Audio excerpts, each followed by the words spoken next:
Assalamualaikum warahmatullahi wabarakatuh. Apa kabar anak-anak ustazah? Kembali kita bertemu pada pembelajaran kelas 5. Sekarang kita akan membahas tema 1, organ gerak hewan dan manusia. Subtema 3, lingkungan dan manfaatnya. Pembelajaran 3. Nah, anak-anak ustazah, bagaimana? Sudah siap kita untuk belajar?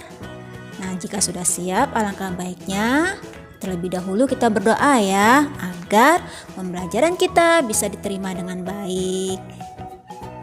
Nah, anak-anak ustazah, sekarang kita akan mengunjungi Pulau Madura ya. Pulau Madura masuk dalam Provinsi Jawa Timur. Meskipun demikian, secara geografis, Pulau Madura terpisah dengan kabupaten-kabupaten lain di Jawa Timur.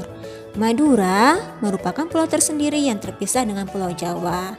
Coba anak-anak ustazah perhatikan peta yang terpampang ini.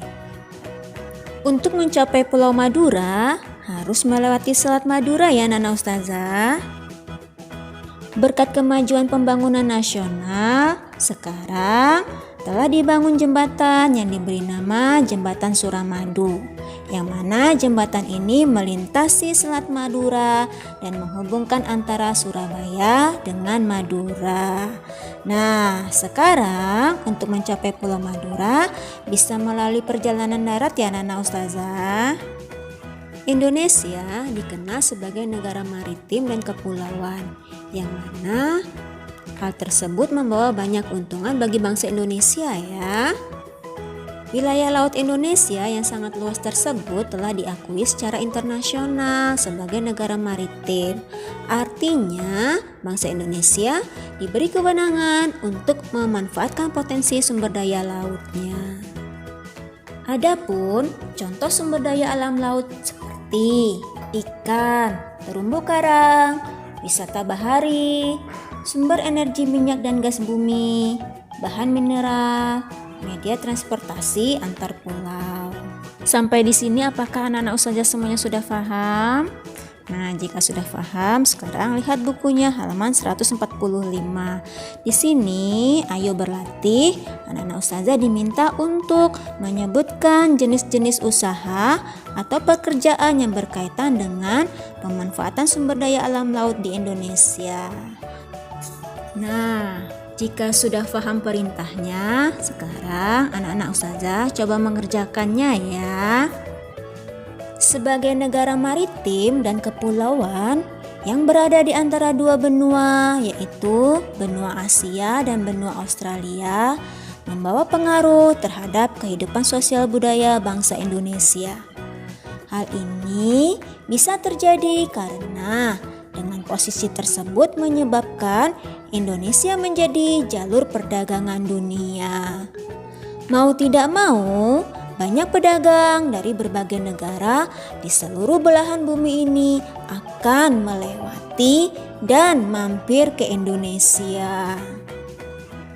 Berdasarkan letak dan kondisi geografis bangsa Indonesia sebagai negara maritim atau kepulauan berdampak sebagai berikut. Yang pertama, komunikasi dan interaksi antar penduduk mudah. 2. Terjadinya pembauran atau percampuran nilai-nilai antar pulau dan antar negara. 3. Munculnya perkampungan etnis tertentu. 4. Terjadinya perubahan perilaku masyarakat. Dan yang kelima adalah terjadinya perpindahan ilmu, pengetahuan, dan teknologi. Sampai di sini anak-anak ustazah paham? Selain dampak yang telah disebutkan tadi, ternyata memiliki juga dampak-dampak yang lain, baik itu dampak positif maupun dampak negatif. Nah, sekarang anak-anak ustazah lihat bukunya halaman 146, ayo menulis. Anak-anak ustazah diminta untuk mencari lagi dampak yang timbul sebagai akibat dari letak dan kondisi geografis Indonesia sebagai negara maritim dan kepulauan, berupa dampak positif dan dampak negatifnya. Masing-masing antum cari 5 ya. Dampak positif 5 dan dampak negatifnya 5. Paham anak-anak ustazah?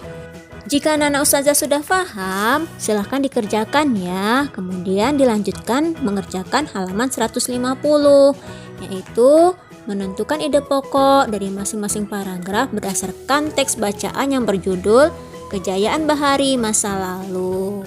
Semuanya terdiri dari 11 paragraf ya Nana Ustazah. Selamat bekerja. Pancasila merupakan satu kesatuan yang bulat dan utuh dari kelima silanya. Sila ke-1 menjiwai sila kedua, menjiwai sila ketiga, menjiwai sila keempat, dan menjiwai sila kelima. Sila kedua dijiwai oleh sila ke-1, ketiga, keempat, dan kelima. Dan begitu seterusnya. Kelima sila tidak bisa dilepas satu dengan yang lainnya. Walaupun masing-masing sila mempunyai nilai-nilai sendiri, tetapi hubungan antar sila merupakan hubungan yang utuh dan saling terkait. Sampai di sini anak-anak Ustazah paham dengan keterangan Ustazah? Nah, sekarang kita lanjutkan ya anak-anak Ustazah. Coba lihat bukunya halaman 153. Lihat di bagian kolom sebelah kiri tertulis pemilihan ketua kelas. Selanjutnya perayaan hari besar keagamaan, gotong royong, musyawarah mufakat, dan menjenguk orang sakit.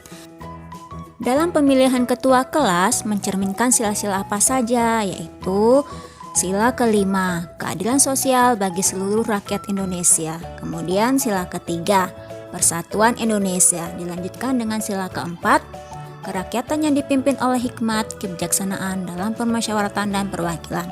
Selanjutnya sila kedua, kemanusiaan yang adil dan beradab. Nah, sekarang anak-anak Ustazah lanjutkan untuk mengisinya ya. Selamat bekerja. Anak-anak Ustazah, Pancasila menjadi pandangan hidup bangsa Indonesia. Maka dari itu, perilaku dan sikap masyarakatnya haruslah mencerminkan nilai-nilai luhur Pancasila.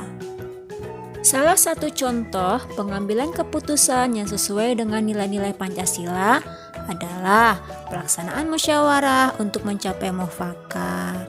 Apa itu mufakat? Mufakat adalah kebulatan pendapat atau suara dari peserta rapat. Jika mufakat atau kebulatan pendapat tidak tercapai, maka langkah selanjutnya kita akan melakukan voting atau pemungutan suara. Nah, suara yang terbanyak adalah sebagai keputusan bersama. Paham ya anak-anak Ustazah? Adapun contoh proses pemungutan suara yang ada di negara kita seperti 1. Pilpres atau pemilihan presiden, 2. Pilkada atau pemilihan kepala daerah, dan yang ketiga adalah pileg atau pemilihan anggota legislatif. Paham ya anak-anak Ustazah atas semua keterangan yang Ustazah berikan? Alhamdulillah, pembelajaran kita kali ini telah selesai ya anak-anak Ustazah. Semoga ilmunya bermanfaat. Sampai bertemu kembali pada pembelajaran selanjutnya. Akhir kata Ustazah tutup dengan mengucapkan wassalamualaikum warahmatullahi wabarakatuh. Dadah.